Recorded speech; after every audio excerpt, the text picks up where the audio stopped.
வாழ்க வளமுடன். ஸ்ரீ ஞானவாசல் நேயர்கள் அனைவருக்கும் ஸ்ரீனிவாசனின் அன்பு வணக்கங்கள். 7 வாசல் ஆலயம்.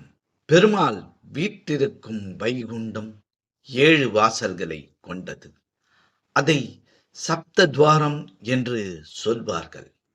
அதே அமைப்பு நாகலாபுரம் வேதாரண்ய சுவாமி ஆலயத்திலும் அமைந்துள்ளது.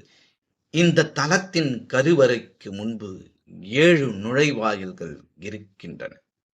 ஒவ்வொரு வாயிலாக கடந்து சென்று பெருமாளை தரிசித்தால் வைகுண்டத்தில் சென்றது போன்ற பலனை பெற முடியும் என்பது ஐதீகம். அதுபோன்று இந்த தலம் பஞ்ச பிரகாரங்களை கொண்டது. அதாவது 5 பிரகாரங்கள் இந்த தலத்தில் அமைந்துள்ளன. கருவறையை சுற்றி முதல் பிரகாரம் அமைந்துள்ளது. அகழியுடன் காணப்படும் அந்த பிரகாரத்தில் உள்ள ஒவ்வொரு தூண்களிலும் சிற்ப கலையை கண்டு ரசிக்கலாம்.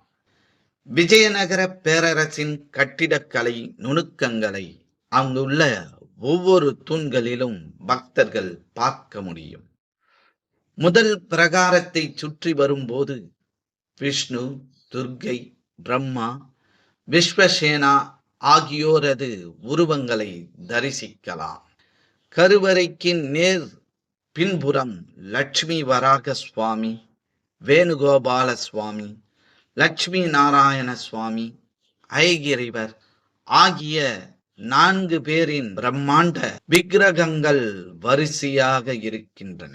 கருவறை பின்புறம் பொதுவாக பெருமாளின் அம்சங்கள் இடம்பெற்றிருக்கும். இந்த தலத்தில் லட்சுமி பூவராக சுவாமி இடம்பெற்றுள்ளார்.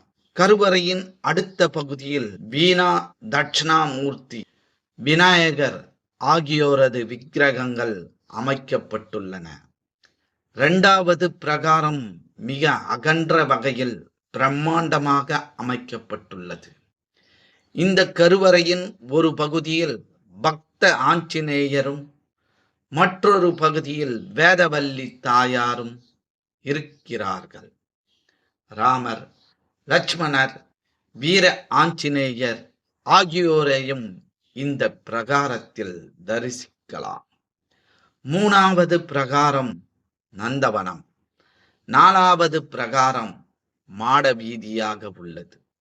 5வது பிரகாரம் கிராமத்தை உள்ளடக்கியது. மற்றும் ஒரு ஆன்மீக பதிவில் நாம் அனைவரும் சந்திக்கும் வரை உங்களிடமிருந்து விடைபெற்றுக் கொள்வது ஸ்ரீ ஞானவாசல் ஸ்ரீனிவாசன். நன்றி, வணக்கம். எங்களுடைய பதிவு உங்களுக்கு பிடித்திருந்தால் லைக் பண்ணுங்க, ஷேர் பண்ணுங்க. மீண்டும் தொடர்ந்து இது போல பல பதிவுகளை பார்ப்பதற்கு எங்கள் சேனலை சப்ஸ்கிரைப் செய்து பெல் ஐக்கானை கிளிக் செய்து கொள்ளவும். நன்றி, வணக்கம்.